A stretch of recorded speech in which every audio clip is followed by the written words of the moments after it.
मैं तुझे प्रथम गिनती में गिनाता हूं, देवताओं का आधिपत्य तुझे प्रदान करता हूं, सारे देवों में तू प्रथम गिनती में गिना जाएगा, प्रथम पूज्य माना जाएगा। बस शंकर भगवान ने वर दिया, थोड़ी देर बाद कार्तिकेय महाराज आ गए। कौन आए? जम के बोलो जरा। कार्तिकेय।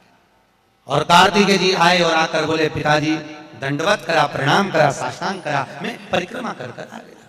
मैंने परिक्रमा कर। अब इधर तो देवता सब सारे देवता मिलकर अक्षत छोड़ रहे गणेश जी के ऊपर, स्वस्ति वाचन हो रहा, लोग प्रणाम कर रहे, नमन कर रहे, लोग आवाज लगा रहे, श्री गणेश जी महाराज की।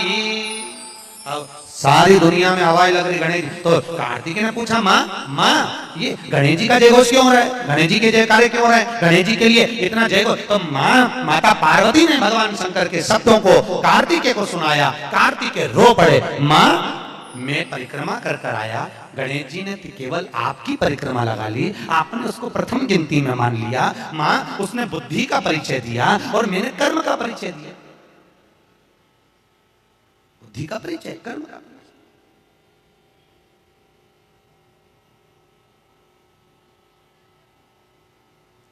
मैंने कर्म कर दिया। महाराज, व्यक्ति को उसके भाग्य का मिलता है कि कर्म का मिलता है? जल्दी बोलो। कर्म का। आपका क्या विचार है? ये लोग तो बहुत दूर बैठे हैं इसलिए इनसे पूछ ही नहीं दिया। व्यक्ति को उसके भाग्य का मिलता है कि कर्म का मिलता है? पुरुषों से भी पूछने का माने, मेरा भाव बोलो तो सही, कि उसके कर्म का मिलेगा कि भाग्य का मिलेगा? है दोनों का मिलेगा। मेरी माताएं जीजियां बिल्कुल सही कह रही है, दोनों का ही चाहिए। काय का? भाग्य का और कर्म का, ये दो हैं। बैंक में एक लॉकर होता है, उस लॉकर में लोग अपनी रकम रखते हैं। बोलो तो सही है गलत? रखते हैं कि नहीं रखते? अपनी चेन, अंगूठी, मोबाइल, पर्स सब लॉकर के अंदर रखते हैं। बैंक में लॉकर होता है, लॉकर में रखने के बाद में लॉकर की दो चाबी होती है। कितनी चाबी लॉकर की?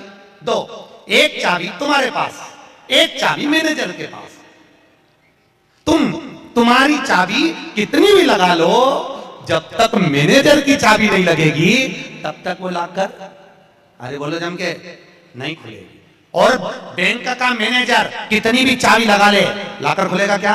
नहीं, तुम्हारी चाबी लगना जरूरी है। उसी तरह तुम्हारी चाबी है कर्म की चाबी, तुम कितनी भी घुमा लो पर वो ताला नहीं खुल सकता जब तक मैनेजर मेरा शंकर अपनी भाग्य की चाबी घुमा कर नहीं जाए। इसलिए तुम कर्म करो, भाग्य की चाबी मेरा भोलेनाथ घुमाएगा, और कब क्या दे जाए तुम्हें मालूम ही नहीं पड़ पाएगा। इसलिए चाबी दोनों होना चाहिए, एक भाग्य की, एक कर्म की। दो चाबी होंगी लॉकर खुलेगा, अगर एक चाबी लगी तो लॉकर नहीं खुलेगा। गणेश जी महाराज को भगवान कार्तिकेय महाराज बोल रहे हैं, माँ मैं कर्म करने गया था, मैं परिक्रमा करने गया था, और यहाँ गणेश जी महाराज को तुमने प्रथम गिनती में बना दिया। माँ ये क्या हुआ? माता पार्वती को गुस्सा तो बहुत आया, क्रोध भी आया, माँ पार्वती की आंख में अश्रु भी भर गए। महाराज आंसू है माता पार्वती के नए अश्रु।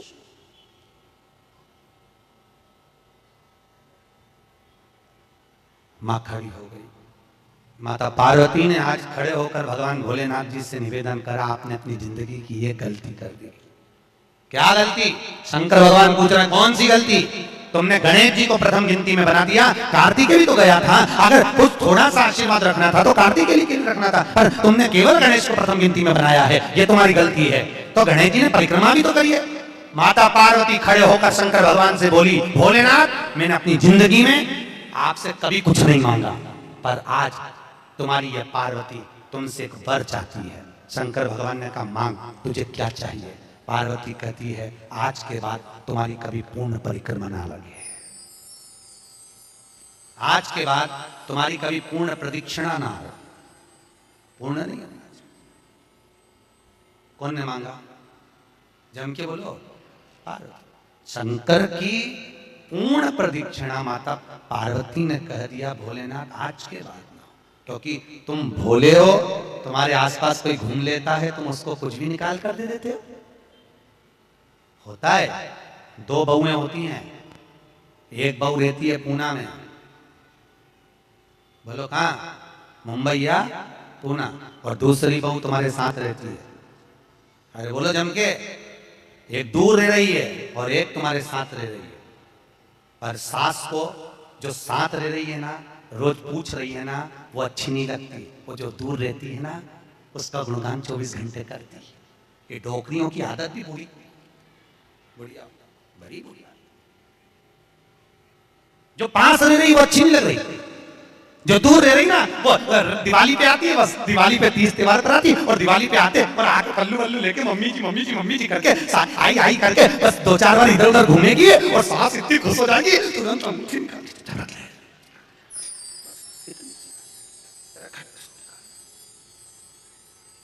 जो तुम्हारे पास में है वो बुरी लग रही है, वो चाय दे रही है, दूध दे रही है, बस बोलने में कभी कभी बोल देती है, अब बहुएं हैं बेचारी, हो जाता है। एक सास बहू से कहती है, मैं सुबह 5 बजे उठती हूँ, तू 4 बजे उठा कर।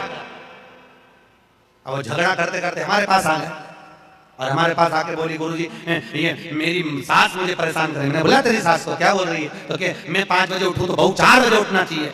तो मैंने कहा अच्छी बात बोली, कोई दिक्कत वाली बात नहीं है, एक काम कर, बहू की उम्र है 20 साल, तेरी उम्र है 70 साल, तू 20 साल की बन जा, मैं भी इसको जलाना चालू कर देता हूँ। जब तुम, वो कहते हैं ना, सास भी कभी बहू थी, जब तुम बहू थे तुम भी खूब अलमस्त चकाचक सोते थे, और तुम्हारी सास पहले उठती थी। बुढ़ापे में नींद नहीं आती जीजी, नहीं आती। आती क्या? अरे बोलो तो, आती बुढ़ापे में। मनुष्य की उम्र, गधा की उम्र, कुत्ता की उम्र और उल्लू की उम्र बराबर थी। किस किस की? जम के बोलो, मनुष्य, गधा, कुत्ता, उल्लू, सबको पहचानती हो? ठीक है, सबकी उम्र बराबर है, 40-40 साल। मनुष्य पहले 40 साल का था, गधा 40 साल का था, कुत्ता 40 साल का था, उल्लू 40 साल का था, सबकी उम्र लेवल में बिल्कुल बराबर थी। भगवान क्या देर अंधेर मुझे ये ऊंचा नीचा लेवल अपने यहाँ चले, भगवान क्या नहीं चले? भगवान ने सबकी उम्र 40-40 साल रखी, सबकी उम्र 40। एक दिन गधा भगवान के पास में आया, और गधे ने भगवान से आकर कहा, अरे भोलेनाथ। भगवान शंकर ने पूछा क्या हो गया? महाराज हमारी उम्र 40 साल की दे दी, हम लोगों का बोझा ढोते रहे, लोगों का वजन ढोते रहे, महाराज हमारी उम्र बिल्कुल आधी कर लो, बिल्कुल आधी, हमें इतनी लंबी उम्र नहीं चाहिए। भगवान ने कहा ठीक है गधा, आज से तू 20 साल का। गधा कितने साल का हो गया? अरे जम के बोलो, 20 साल का। थोड़ी देर बाद मनुष्य, आवाज सेट करो, मनुष्य, इको खत्म हो गया, डिले नहीं आ रहा, मनुष्य। और थोड़ी देर बाद में मनुष्य भगवान के पास पहुंचा, भोलेनाथ आगे आगे आगे मनुष्य पहुंचा और भगवान के पास जाकर बोला, भोलेनाथ। भगवान शंकर ने पूछा तुझे क्या हो गया? भोलेनाथ 40 में मेरा क्या होगा प्रभु? भगवान ने कहा गधे की बची है। कितने साल बचे? 20। मनुष्य कहा दे दो प्रभु। भगवान ने कहा ले जा। कितने का हो गया? जम के बोलो 60 का। थोड़ी देर बाद कुत्ता आ गया। कुत्ता शंकर जी से बोले भोलेनाथ। शंकर भगवान ने पूछा तुझे क्या हो गया? महाराज 40 साल की उम्र दे दी, लोगों के दरवाजे पर बैठा रहूं, दरवाजे पे बैठकर झूठन चाटूं, दरवाजे पे बैठ के रोटी खाऊं, दरवाजे पे दुम हिलाऊं और दरवाजे पे से चिल्लाऊं महाराज मेरी उम्र कम कर दो। भगवान ने कहा ठीक है कुत्ता, आज से तू 20 साल। थोड़ी देर बाद मनुष्य फिर आ गया। भोलेनाथ 60 में क्या होगा? भगवान ने कहा कुत्ता की बची है कि चल जाएगी, ले जा। कितने का हो गया? 80। थोड़ी देर बाद उल्लू आया। उल्लू ने आकर कहा, भोलेनाथ, भगवान शंकर ने पूछा तुझे क्या हो गया? महाराज 40 साल की उम्र दे दी, रात रात भर जगता रहूं, पेड़ पे टंगा रहूं, रात रात भर मुझे नींद नहीं आती भोलेनाथ, मेरे को रात भर चौकीदारी करना पड़ती, रात भर पेड़ पे बैठा रहता हूं, रात भर वृक्ष पर बैठा रहता हूं, मेरी उम्र कम कर दो। भगवान ने कहा कितनी कम कर दो? बिल्कुल आधी कर दो। भगवान ने उल्लू की उम्र आधी कर दी। कितने साल का हो गया? 20 साल का। थोड़ी देर बाद मनुष्य आ गया। मनुष्य आकर बोला, अरे भोलेनाथ, शंकर भगवान ने पूछा क्या हुआ? 80 में मेरा क्या होगा? भगवान ने कहा उल्लू की बच्ची है, चलेगी कि ले जा। कितने का हो गया? 100।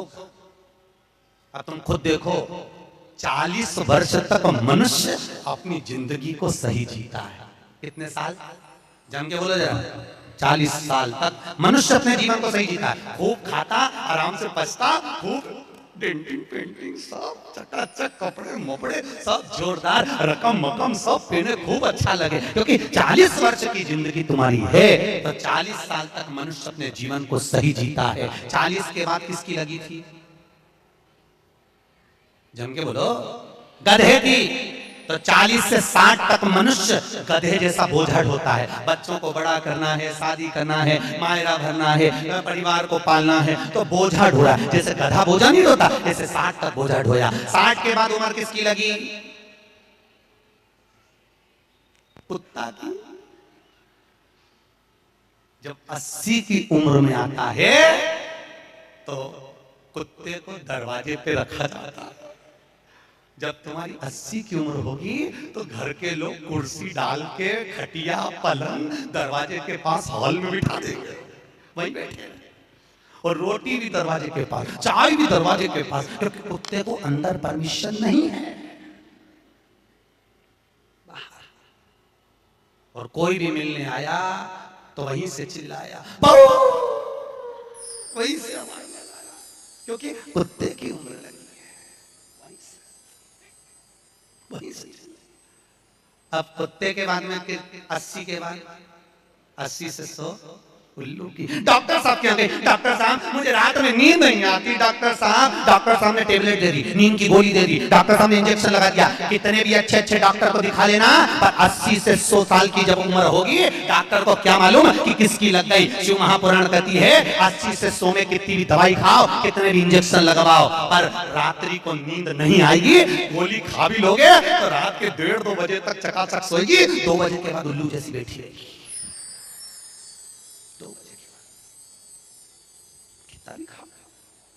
कितनी भी दवाई खाओ, कितने भी अच्छे डॉक्टर को दिखाओ, पर 80 से 100 में आधी रात को जागे। बहू के मम्मी सो नहीं रही, आई सोई नहीं, आई के मारे नींद ही नहीं आया। अब इसके कौन समझाए? उल्लू की लगी, कौन समझाए इसके? 80 से 100। अपन तो सब कथा छोड़ो, अपन अपनी कथा पे आओ। चलो महाराज, तो जो बहुत दूर रहती है ना वो अच्छी लगती है, जो पास में रह रही दूर के ढोल सुहावने, ठीक है, श्रेष्ठ नहीं। भागवत ज्ञान गंगा यज्ञ समिति वालों, काय श्रेणी की कथा 10-15 मिनट ज्यादा हो जाए तो दिक्कत तो ना है? हाँ, क्या विचार है तुम्हारा? नहीं, अगर खाना हो तो मैं तो अच्छा तुम किस्म कर दूं, मिर्ची का ठेसा था यार आपने आमठी न चावल आए तो खूब चकनीता। अगला प्रश्न है, तो ये प्रदक्षिणा का प्रश्न। अगला प्रश्न, शिवलिंग की पूजा करने के लिए शिवलिंग को घर में कहां रखें? जहां तुम्हारी मर्जी हो। अब ये तो भगवान शंकर को पूजा घर में रखो ना, जहां पूजन होती है, जहां देवता बैठा हुआ वहां रखो।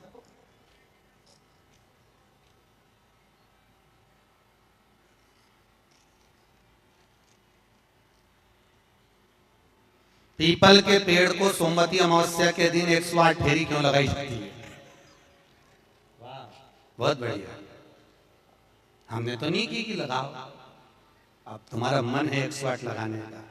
याद रखना, पीपल के वृक्ष की परिक्रमा करने से वैभव बढ़ता है, आंवले के वृक्ष की परिक्रमा करने से लक्ष्मी बढ़ती है। याद रखिए, तुलसी की परिक्रमा करने से सौभाग्य बढ़ता है। अब 108 मन का लगाओ, चाहे 208 लगाओ, 216 लगाओ, ये आपके ऊपर है। यहां आपका भाव होना चाहिए कि हम भगवान को कैसे रिझाएं, कैसे रिझाएं, ये आपका भाव है। उसका फल क्या है? तो उसका फल वैभव प्राप्ति का है, धन प्राप्ति का, यश प्राप्ति का। आप चिंता नहीं करना। ऋषभदेव जी के पुत्र श्री भरत जी महाराज अपनी योनि से छूटे तो हिरण की योनि में गए। हिरण की योनि पाने के बाद श्री ऋषभदेव जी के पुत्र जो भरत जी थे, हिरण की योनि में आने के बाद में, हिरण की योनि पाने के बाद भरत जी को लगा कि मैं इस हिरण की योनि में पड़ गया हूं, इससे मुक्ति कैसे मिलेगी? तो हिरण की योनि में आने के बाद भरत जी महाराज पीपल के वृक्ष के नीचे जो संत बैठे हुए थे उनकी 108 परिक्रमा करते थे हिरण की योनि में। तो हिरण की योनि के 108 परिक्रमा कर रहे थे। उस दिन थी सोमवती अमावस्या का दिन, जिस दिन हिरण की योनि से परिक्रमा करते करते भरत जी महाराज छूट गए थे और वापिस मनुष्य की योनि में आ गए थे। ये 108 परिक्रमा का फल है। ऋषभ जी के पुत्र हिरण की योनि से छूटकर परमात्मा की भक्ति को मनुष्य देह में गए।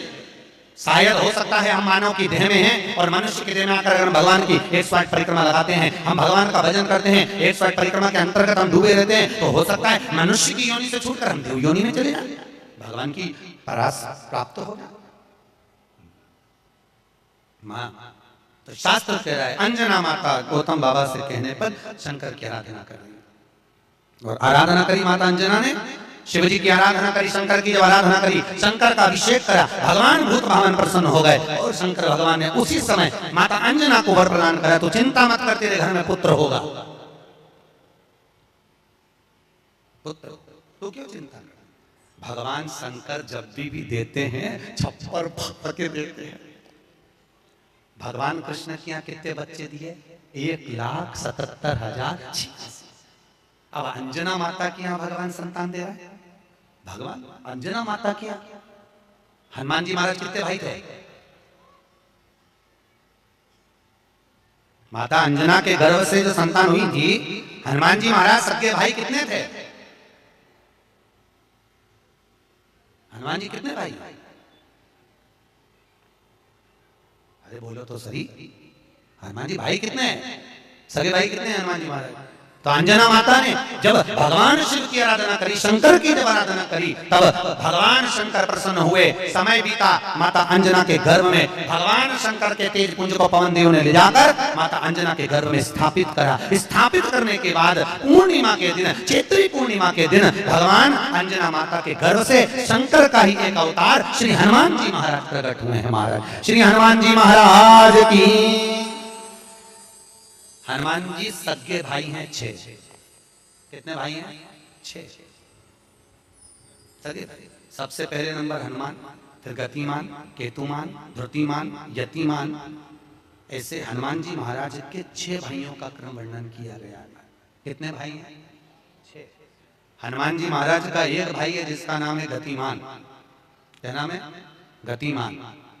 और जिसके यहाँ पर फैक्ट्री हो, किसी भी तरह की फैक्ट्री हो, चाहे वो नट बोल्ट की हो, पानी की हो, किसी भी तरह की फैक्ट्री हो, अगर फैक्ट्री में जरा सी भी तकलीफ आती है तो हनुमान जी महाराज के उल्टा पांव, लेफ्ट पांव के नीचे का सिंदूर लाकर गतिमान का नाम लेकर अगर फैक्ट्री पर स्वस्तिक बना दिया जाता है तो वो फैक्ट्री धड़ाके से चलना चालू हो जाती है, कभी खराब नहीं होती, कभी परेशान नहीं करती। महाराज गतिमान हनुमान जी के तीसरे नंबर का भाई गतिमान का नाम।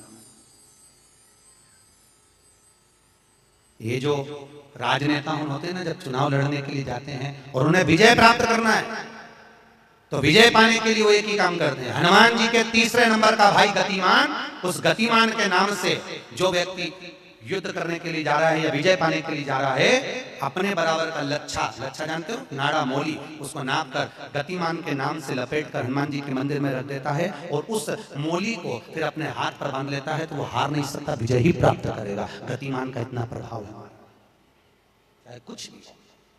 गतिमान गतिमान है, वो नीचे नहीं है, उसकी प्रखरता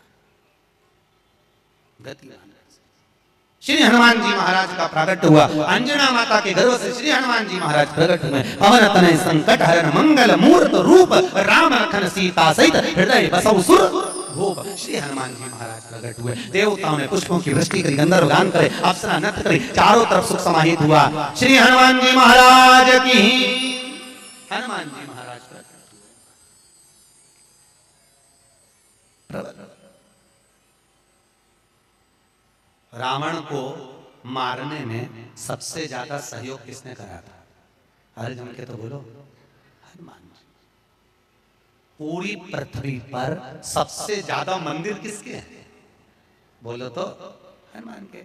अपने करमाला में तुम गिनना, अगली बार आऊंगा तो पूछूंगा। अगर अगली बार भागवत ज्ञान गंगा यज्ञ समिति ने मान लो बुलाया तो पूछूंगा आपसे आके कि करमाला में कितने हनुमान जी के मंदिर हैं और राम जी के मंदिर कितने हैं? राम जी के मंदिर अगर 5 होंगे तो हनुमान जी के मंदिर 20 होंगे। हर जगह पर हनुमान मिल जाएंगे, हर जगह। कहीं पीपल के नीचे, कहीं कहीं बैठे हुए, कहीं कहीं बैठे, हनुमान ही हनुमान, ढेर सारे हनुमान। हनुमान, आखिर हनुमान जी के मंदिर ज्यादा, राम